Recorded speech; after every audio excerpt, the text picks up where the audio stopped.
Number இருக்குன்னு பார்த்தீங்கன்னா குருவிமலை ஸ்ரீ மகா காளியம்மன் 7 கன்னிகள் ஆலயத்துக்கு வந்துருக்கும்.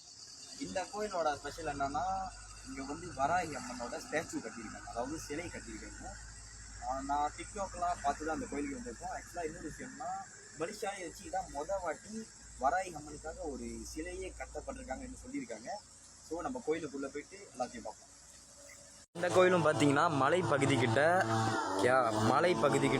ரொம்ப அமைதியாக அழகான சுற்றுச்சூழலில் கோயிலும் ரொம்ப சுத்தமாக அழகாக இருக்குது. கண்டிப்பாக எல்லோரும் இந்த கோயிலுக்கு வரணும்.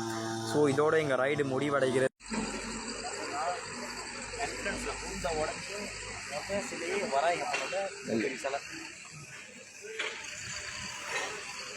வராகி அம்மன் கூட பெரிய சிலை இல்லை. இதான் எங்கள் கடைசி ரைடு, மெயின் ரைடு. நாங்கள் இதுக்காக தான் வந்தோம். இப்போ சக்ஸஸ்ஃபுல்லாக எங்கள் ரைடு முடிஞ்சிருச்சு. அதுவாங்க இப்போ கோயிலுக்குள்ளே போயிட்டு அங்கே உள்ள சிலைகள்லாம் பார்க்கணும். முதலாவதாக பார்த்திங்கன்னா இன்றைக்கே முனீஸ்வரர் இருக்கார். அதுக்கு அடுத்ததாக பார்த்திங்கன்னா பைரவர். பிறகு இங்கிட்ட பார்த்திங்கன்னா வலம்புரி விநாயகர். ஓகே, இங்கிட்ட பார்த்திங்கன்னா தட்சணாமூர்த்தி. இங்கிட்ட பார்த்திங்கன்னா இவர் தான் பாலமுருகன். இவங்க பார்த்திங்கன்னா இவங்க தான் அந்த 7 கடவுள்.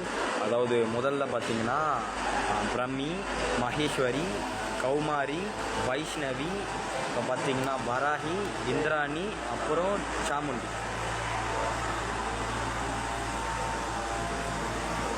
இவங்களை பார்த்திங்கன்னா இவங்க தான் அங்காளம்மா. இவங்க பார்த்திங்கன்னா நாகம்மா.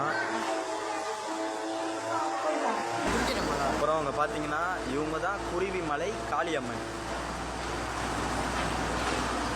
இவங்க தான் இந்த கோயிலோட மெயின்.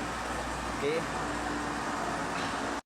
இதோட ரைடு முடியுது. கோயில் பார்த்தீங்கன்னா ரொம்ப சுத்தமாக அழகாக ஒரு நல்ல எனர்ஜியோட அவ்வளோ அருமையாக இருக்குது. அது மட்டும் இல்லாமல் கோயில் பார்த்தீங்கன்னா மலைப்பகுதிக்கிட்ட தான் இருக்குது, காட்டு பகுதியில். ஸோ காற்று அவ்வளோ சில்லுன்னு அவ்வளோ நல்லா இருக்குது.